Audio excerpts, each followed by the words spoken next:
Hey everyone, in today's video we are going to be going over 3 big changes that we need to prepare ourselves for coming up in January of 2025 for all Social Security beneficiaries. So we are going to be going over those. Plus, Donald Trump doubled down on no taxes for Social Security and no taxes on tips. We will be covering that as well. But before we go ahead and dive into the main content of today's video, if you would like to receive up to $200 in free stock or $200 in free cash, in a pinned comment below, I will be leaving a link to Robinhood. All you have to do is once you click on that link is just sign up for a free account and then simply link your bank account. You do not even have to make an opening deposit. At that point in time, Robinhood will be sending you one free stock worth all the way up to $200. And if you'd rather just have the cash, all you have to do is once you receive the free stock is just sell it for what it's worth and then transfer the cash value right back to your bank account. Okay, so diving right into our first story of today's video, next year in 2025, we do have to prepare ourselves for 3 big changes that are going to be coming up. We are going to be covering those changes right now, straight from this article here from the Motley Fool. It says, get ready for 3 big Social Security changes coming in January of 2025. So kicking off with the first change, that is that recipients will be getting a raise. So Social Security gets an annual cost of living adjustment, which increases the monthly benefits that retirees receive.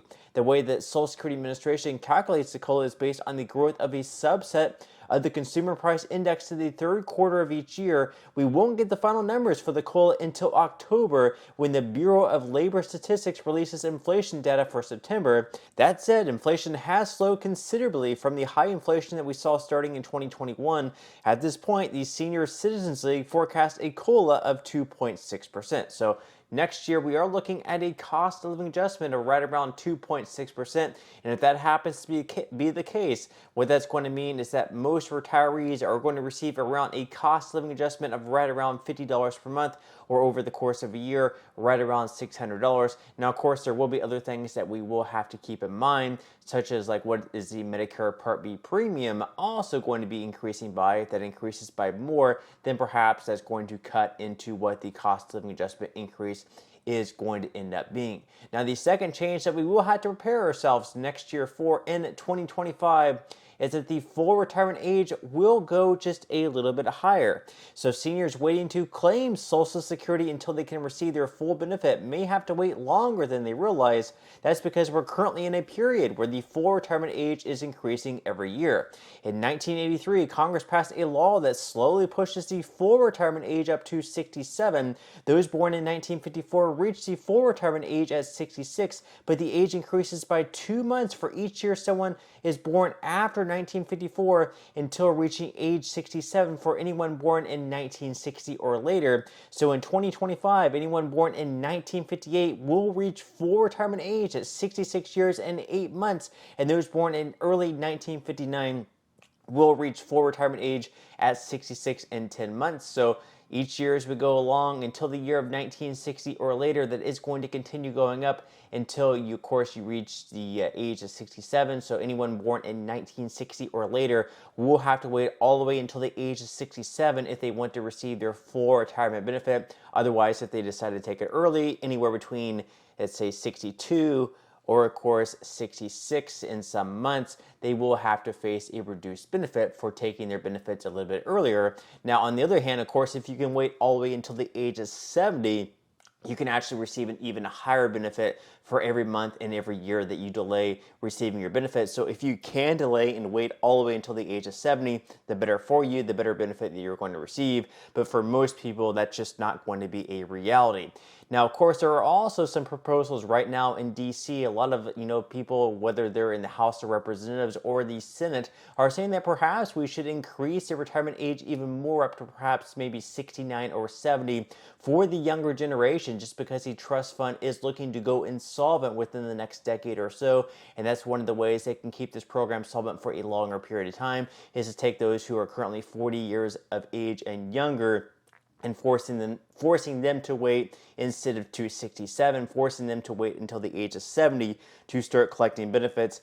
But of course, those things have not been passed through, and we will have to wait and see whether or not they end up agreeing on something like that and whether they end up passing that through Congress. Now, the third change that we should prepare ourselves for next year in 2025 is that some workers will pay more into Social Security taxes. So most people pay into Social Security with a tax of 6.2% on their wages.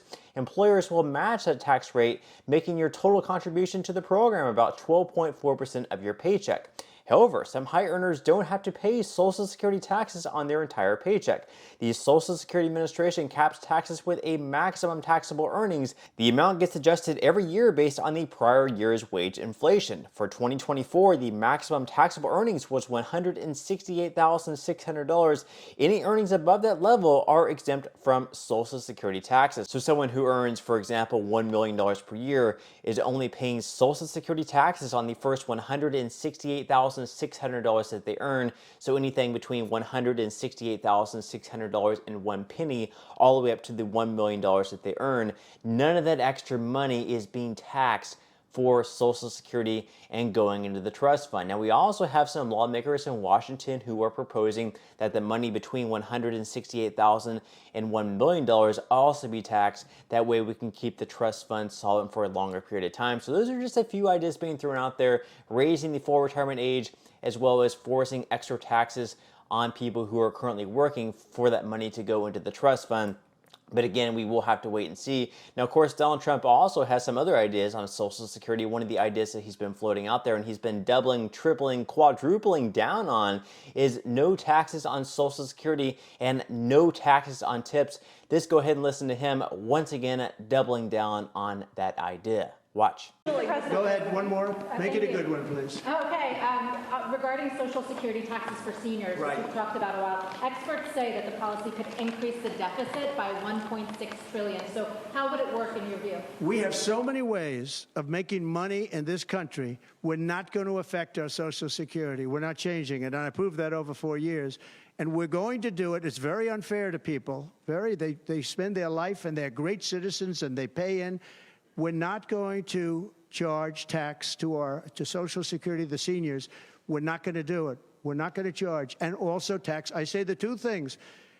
We're going to have no tax on seniors, Social Security, and we're going to have no tax on tips. Very simple. And we are a country that has so many different ways to make money. We have under our feet more liquid gold, I call it oil, and gas, than any country in the world, much more than Saudi Arabia, much more than Russia. We have so many different ways we can make money. We're not going to hurt our seniors with Social Security, and we're not going to charge them tax. Okay? Can I squeeze one in on this real? So again, Trump wants no taxes on Social Security. He wants no tax on tips. But we do have different, I guess, so-called experts on Social Security saying this could actually hurt the program by making it so people who are currently receiving Social Security don't have to pay taxes on their Social Security income. So according to CNBC, some experts have criticized Trump's plans, citing concerns about the federal budget deficit and the solvency of Social Security and Medicare trust funds. Repealing the tax could increase the budget deficit by $1.6 trillion to $1.8 trillion through 2035, according to a recent analysis from the Committee for a Responsible Federal Budget. Garrett Watson, senior policy analyst and modeling manager at the Tax Foundation, described the plan as unsound and fiscally irresponsible in a blog post. Trump's plan could move the insolvency for Social Security, including the disability program, up 2 years from 2035 to 2033. According to the Tax Foundation, insolvency for Medicare could then also move up 6 years from 2036 all the way up to 2030. Now, Trump thinks that it's kind of unfair that people are working all these years and they're paying 6.2 to 12.4% out of each paycheck into the Social Security Trust Fund, so that money could then pay the current beneficiaries of Social Security. And then once those workers finally start receiving Social Security, he thinks it's very unfair for them to also have to once again be taxed on that money. And he thinks that that should be made up somehow else, maybe the oil below our feet or some other form of taxation, that it should not be people receiving Social Security that already paid taxes on that money to once again be taxed once again on that very same money. He thinks that's unfair. That's why he wants to remove taxation on Social Security. But leave your thoughts and comments below. Are you on board with Trump's plan to remove taxes on Social Security benefits? And are you also on board with Trump's plan to remove all taxation on tips as well? Leave your thoughts and comments below. Would definitely love to read them. But that's all we have for today's video. I certainly hope you enjoyed and found value out of it. If you did, again, I would greatly appreciate if you could give this video a like. Consider subscribing to my channel if you have not already. And I will see you in the next video.